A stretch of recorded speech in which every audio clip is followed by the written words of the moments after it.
Hello everyone, welcome back to my channel. I hope তোমরা সবাই ভালো আছো। চলে এসেছি আজকে একটা নতুন ভিডিও নিয়ে। সো আগে আমি 2-3 দিন আগে একটা ভিডিও করেছিলাম, সেখানে মোটামুটি তোমাদের প্রচুর কমেন্ট আমি পেয়েছি। তোমাদের প্রত্যেকের মতামত আমি জেনেছি, বুঝেছি এবং আমি চেষ্টা করেছি প্রত্যেককে রিপ্লাই দিতে। হ্যাঁ, এবার কিছু জন আছে যারা আমার মতের বিপক্ষে আছে, তারা আমাকে নানা রকম রাজনৈতিক ভাবে আক্রমণ করেছে যে আমি এই পার্টির হয়ে কথা বলছি কি কেন বলিনি। তো আমি সেখানে তাদের মোটামুটি অ্যান্সার দিয়েছি। তো আমি সেসব কোনো কথাই এখানে বলতে চাই না। আমি শুধু তোমাদেরকে কয়েকটা কথা একটু বলতে চাই, যারা ভিডিওটা আমাদের রেগুলার দেখো, আমাকে চেনো বা জানো। আমি আমার ভিডিওতে প্রথম থেকেই বলে এসেছি, যখন পিএসসি রেজাল্ট বার করতো না বা কোনো কিছু অসুবিধা হতো বা ওবিসি সংক্রান্ত প্রত্যেকটা জিনিস নিয়ে আমি ভিডিও করেছি। কারণ আমি বুঝি একজন অ্যাসপিরেন্ট 2 বছর ধরে চাকরির পরীক্ষা না হলে তার মনের পরিস্থিতি কি হতে পারে, রেজাল্ট আউট না হলে কি হতে পারে, বা পরীক্ষা দেওয়ার পরে যদি শোনে যে প্রশ্নপত্র লিক হয়েছে বা হচ্ছে কোন রকম দুর্নীতি হয়েছে, তার মনের পরিস্থিতি কি হতে পারে। কারণ আমরা কেউ 21 ইয়ার্স কি 22 ইয়ার্স এর নই, যে সবেমাত্র কলেজ গ্রাজুয়েশন পাস করেছি, জীবনে বা হাতে অনেকটা সময় আছে মানে মাথা ঠান্ডা করে ধীরে সুস্থে ডিসিশন নেব, সেই সময়টা বা সেই বয়সটা এখন আমাদের নেই। তার মধ্যেও আমাদের যেসব চাকরির পরীক্ষাগুলো হয়, ডাব্লিউবিসিএস এর মতো পরীক্ষা বা অন্যান্য পরীক্ষা, সেগুলো অনেকটা লেন্দি প্রসেসে হয়। তো তার জন্য দরকার আমাদের হচ্ছে ঠিকঠাক ভাবে স্ট্র্যাটেজি অনুযায়ী পড়াশোনা করা, ইত্যাদি ইত্যাদি। তার জন্য পরীক্ষাটা হওয়া সব থেকে দরকার। তো অনেকেই আছে যারা আমার ভিডিওতে কমেন্ট করেছো যে আমি এই পার্টি করি ওই পার্টি করি। দেখো, আমি কোনো রাজনৈতিক দল হিসাবে এখানে কথা বলি না। আমি একজন নাগরিক এবং আমি মনে করি আমার নিজস্ব মতামতটুকুই আমি আমার চ্যানেলে রাখি। এটা আমার নিজস্ব চ্যানেল, যেটুকুনি আমার মনে হয় সেটুকুনি রাখি। তোমার ভিডিও যদি তোমার মনে হয় কোনো রকম কিছু ভুল আমি বলেছি, তো তার জন্য আমি আগে থেকেই ক্ষমা চেয়ে নিয়েছি। কিন্তু আমি জানি আমি কোনো রকম রাজনৈতিক পার্টি বা কোনো বিষয় নিয়ে কথা বলি না, কারণ আমি নিরপেক্ষ। প্রথম কথা, যখন টিএমসির জামানা ছিল তখন অনেকে বলেছো তোমরা আমাকে যে আপনি কেন বলেননি, কোনো ভিডিও করেননি। আপনি হয়তো আমার চ্যানেলে নতুন, অনেকদিন দেখেননি।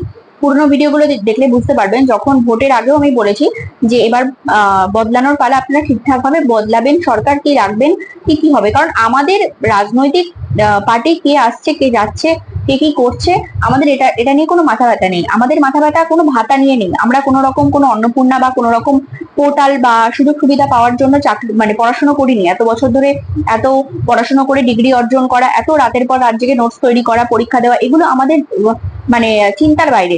আমরা মাত্র ওইটুকুনির জন্য এখানে সীমাবদ্ধতা বা সীমাবদ্ধভাবে আমরা বাঁচতে পারি না, বা আমাদের মানসিকতাও ওরকম নয় যে আমরা সামান্য কটা ভাতার জন্য বা টাকার জন্য নিজেকে এরকম জায়গায় নিয়ে যাব। ঠিক আছে, এবার যাদের প্রয়োজন, অবশ্যই যারা নিডি তাদেরকে সরকার দিক, এটাও আমরা বলছি। কিন্তু সবকিছু পরিচালনার ক্ষেত্রে মনে রাখতে হবে কোন দেশ তখনই উন্নত হবে যখন তার শিক্ষা, স্বাস্থ্য, এই দুটো পরিকাঠামো ভালো হবে। শুধুমাত্র স্বাস্থ্য বা শিক্ষা পরিকাঠামো ভালো হলেই কিন্তু হবে না, অন্যান্য সবগুলোই লাগবে। কিন্তু এই দুটো হচ্ছে জাতির মেরুদণ্ড। শিক্ষা জাতির মেরুদণ্ড, এটা ছোটবেলা থেকে আমরা পড়াশোনা করে শিখেছি। তো আপনাদেরকে মনে রাখতে হবে সেই কথাগুলো। যেখানে বছরের পর বছর পরীক্ষা হচ্ছে না, যেখানে বছরের পর বছর সবকিছু বন্ধ আছে, নিয়োগ বন্ধ আছে, প্রত্যেকটা পরীক্ষার একাতে লেন্দি প্রসেস, তার মধ্যে যদি তোমরা আপনারা 5-6 বছর করে সময় নেন, তাহলে একটা অ্যাসপিরেন্ট হয়ে ভাবুন যে তার মনের পরিস্থিতি কি হতে পারে। একটা মেয়ে হলে তার উপর বিয়ের চাপ সৃষ্টি করে, একটা ছেলে হলে তার পুরো সংসারের দায়িত্ব তার কাঁধে এসে পড়ে, তখন সে ভাবে অন্য কোনো পথ বেছে নেওয়া দরকার। নিজের পছন্দটা হয়তো তারা মাঝপথে ছেড়ে দিয়ে চলে যায়।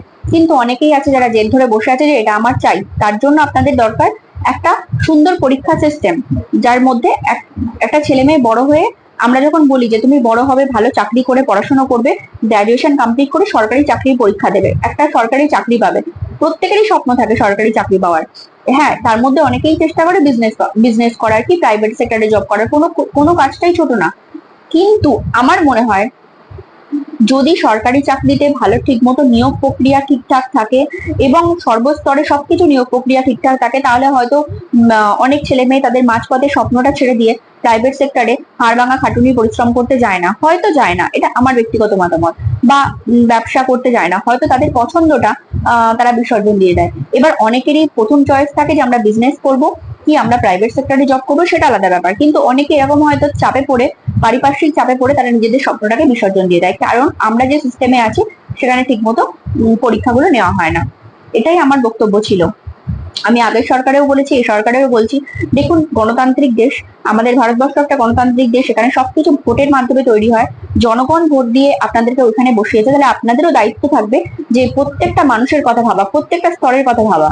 ঠিক আছে, প্রত্যেকটা জিনিস আপনাদেরকে লক্ষ্য রাখতে হবে। যারা পড়াশোনা করছে, যাদের শিক্ষা, যারা শিক্ষিত, তাদেরকে শিক্ষার দামটা দিতে হবে। শুধুমাত্র যে স্বচ্ছতার সাথে নিয়োগ করতে হবে এটা আমি কখনো বলি না। অবশ্যই স্বচ্ছতার সাথে হবে, কিন্তু দ্রুততার সাথে হবে। শুধু স্বচ্ছ হলে হবে না, কারণ স্বচ্ছ হলে আপনি 10 বছর সময় নিয়ে নেন, একটা মানুষের জীবন থেকে 10টা বছর চলে যাবে। 10টা বছরের মধ্যে পরিস্থিতি অনেক রকম খারাপ ভালো হতে পারে, তার ফ্যামিলি কন্ডিশন ভালো খারাপ হতে পারে, হেলথ ইস্যু খারাপ হতে পারে, যা কিছু হতে পারে। সুতরাং আমরা যখন চিন্তা করছি ইউপিএসসি মডেলে সবকিছু তৈরি করবো, তেমন ইউপিএসসি তে যেমন 1 বছরের মধ্যে নিয়োগ প্রক্রিয়া সম্পন্ন হয়, তেমন রাজ্যেও হওয়া দরকার। So thank you so much.